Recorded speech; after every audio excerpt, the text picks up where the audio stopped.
Como está, fuck faces?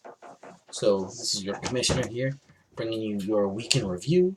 I'm going to give you some power rankings, and then with 3 weeks left in the season, we can actually start to talk about playoff scenarios.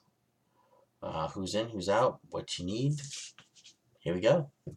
So first things first, let's wrap up the scoreboard from last week, from top to bottom. Eli took his normal point total, about 66, 67 points, doubled it, and he scored real big boy points this week. Scored 139 points, took out Nicky, who scored 120. Poor kid has like 3 losses when he's gone over 100 points this season. It's been a real tough road for Nicky. But Eli has taken out Nicky. 139, 120. JG absolutely demolished Fabian. Fabian set a season record for lowest score of 59. We thought Eli's 61 was going to stand, but nay. Fabian on cue, 59, and JG's 119 beat him. So JG wins. Scotty takes his second loss in a row, 4th of the season for the champ. Finds himself right where he was last week, just an extra game behind, 2 games back of first and second place. At 6-4 now. He lost to Brandy, now also 6-4, 122-99. So just one of those weeks, guys just didn't come out and score the points he needed.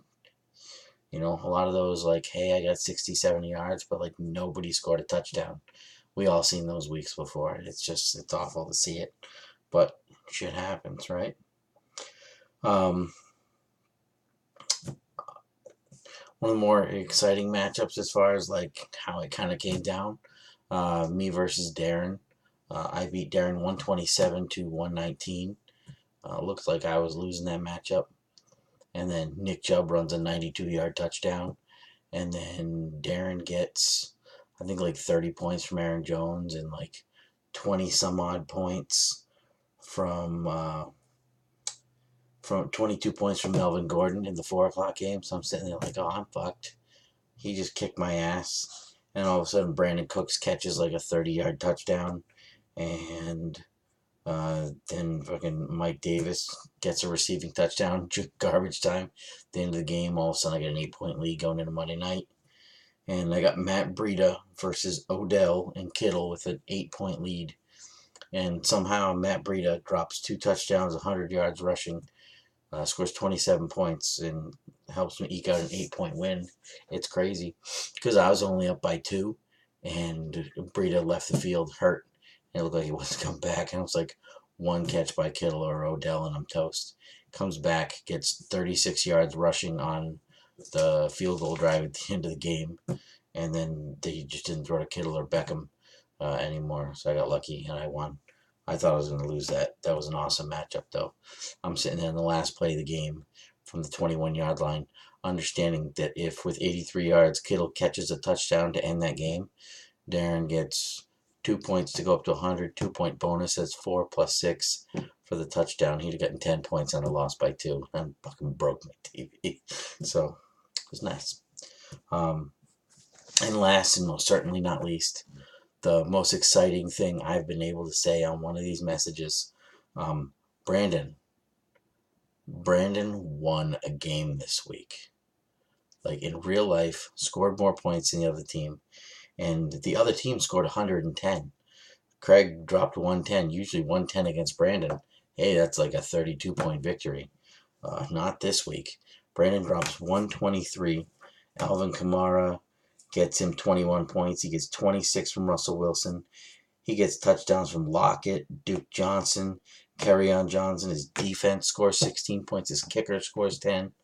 And like a full, well-rounded team effort, drops 123.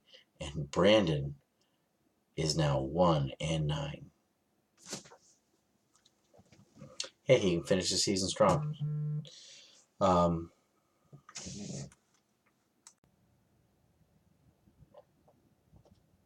what was I saying? Oh, so there's course this week. Um, now on to some fun. Let's talk power rankings. So, our power rankings this week. We have a new number one power ranked team this week. Our number one power ranked team in the league is JG. 86 total points. I come in at second at 84. Scotty's dropped all the way down to third at 82. Brandy at 69. Darren at 65. Then it goes Craig, Nikki, Eli, Fabian, and Brandon with 17 with Brandon. Yikes. Yikes, dude. With all that said, the power rankings honestly really kind of mimic the standings and how they go. They're pretty revealing, to be honest with you, on how everybody's season's going.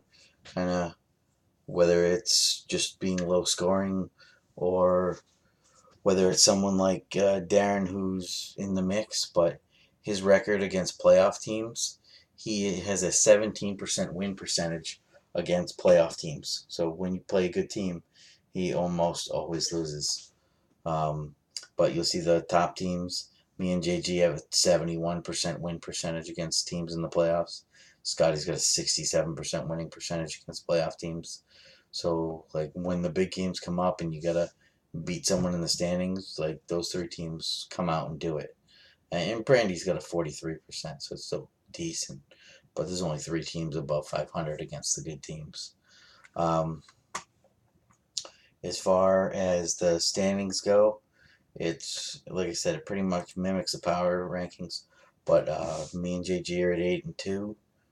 He has the edge because he scored 11 more points than me on the season. Scotty and Brandy are tied for third place. Scotty's got the edge because of points scored. Darren, Craig, and Eli are all tied for, I guess technically that's like fifth place. Only two of those three can make the playoffs, so they got to duke it out one way or the other. And Nikki's 4-6, not out of it. Fabian's 2-8, and Brandon's 1-9, but one. So I mean, shit, we'll go there. So get some playoff scenarios for everybody. Pretty much, hey, this is what we're looking at this week. They'll change as we go. There'll be more clinching scenarios, kind of really dropping down how the seeds fall. But this week, there's some clinching stuff that can happen with only 3 weeks left in the season. So let's check it out. JG can clinch a first round bye. That's a top 2 seed if he wins this week versus Darren and if Scotty loses. So there you go. It's going to be tough with Scotty's matchup because he's probably going to beat the bag out of Fabian. But if an upset or a miracle happens, JG can clinch a first round bye. Matt, it's me. Same thing. First round bye with a win versus Brandon this week. And if Scotty loses. Otherwise, it's kind of status quo. We can still, both me and JG can still lose a top 2 seed to Scotty because he scored so many points. He'll win the tiebreaker if he can get up there and tie. So it's possible that me or JG lose out after this week. So he could catch us even if we win. So he has a little bit more scenarios that work in his favor because of the points scored. Scotty's playoff scenario. He can clinch a playoff berth with a win versus Fabian and a loss by Eli and Nikki. So if Eli and Nikki lose this week and Scotty wins, he at least clinches a playoff berth. So there's no worries for him if he can handle that. Brandy clinches playoffs with a win versus Nikki and an Eli loss. Because obviously that's a Nikki loss just by Brandy winning. The big one is Craig, Eli, and Darren. There's three people tied for the two spots. Right now, Eli is the odd man out because he has, horrendous scores in the middle part of the season. But um, he does get Craig this week, so he plays against one of the three teams, so he can kind of give Craig a swift kick in the nuts and send him downward, and he can control his own destiny if he can win. Same thing for Craig. Craig, you beat Eli this week. You control your own destiny, whether you make the playoffs. There's no chance, no points, nothing. You win out, you're in. Burp. Darren, uh, you know, Darren, I don't believe plays any of either Craig or Eli for the remainder of the season. So he is on his own with a really rough schedule. Um, he's got JG this week. He's got Scotty the week after. So it's gonna be tough road for Darren. But I mean, he's been scoring good points. So it's absolutely, he's the top scorer out of these three. So he has the tiebreaker. I think it's by like 50 points he has over the next person. So it's a significant advantage that he has in points. He just has to keep his record level with the other two. Nikki's in a really good spot, believe it or not, at 4-6. Nikki, if he can find a way to beat Brandy this week, is in prime position to actually make a run at the playoffs. He finishes his season against Fabian and Brandon are his last two matchups. So if he can beat Brandy this week, he'll have Fob and Brandon to end his season.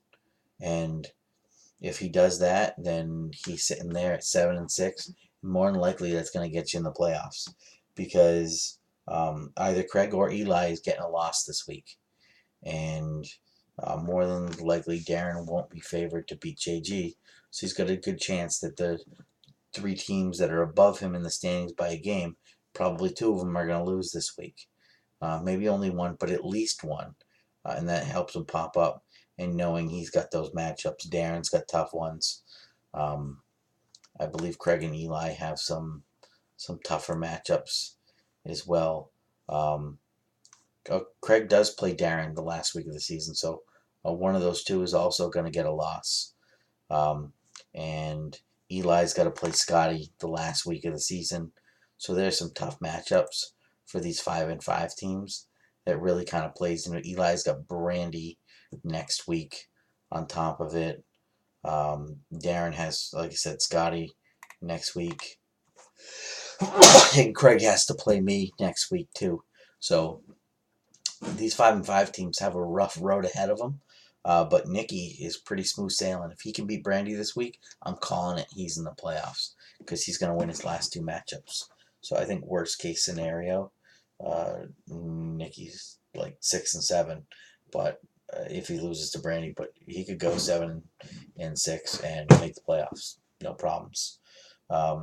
Fabian, there is a chance that you can make the playoffs.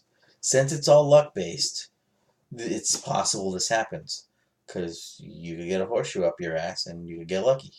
So here is your lucky playoff scenario for Fabian.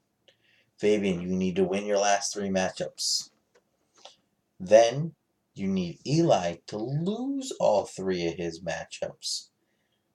And you need Darren to lose all of his matchups. You got to outscore Eli by 94 points over the next 3 weeks.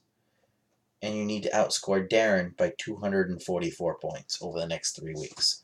So if Darren can drop some like 52s every week and you can drop like 149, you got shot. So there's that. Brandon, I wrote that you're fucked. You 1-9. Congrats on the win. You can play spoiler. You can ruin JG's season, week 13, and kick him out of his first round bye. You can ruin Nicky's season and send him into the land of no playoffs, week 13. And hell, You could even piss me off and beat me this week. And, send me where Scotty can catch me. Uh, so, yeah, all that could happen for you. Play spoiler. Be the a-hole. Finish the season fucking 4-9 and be like, I'm not that bad. Just took me a while to get used to it, Um, Stems the breaks. 15-minute video. Sorry it's so long, but a lot to say. Playoffs. Happy hunting. Me and Scotty be back tomorrow. Video with our picks. We want to do power rankings or anything like that because I just did it. So we'll do our picks and then, maybe we'll do some other stuff. I'm not sure yet. So go from there. Till then, Commissioner Matt out. Deuces.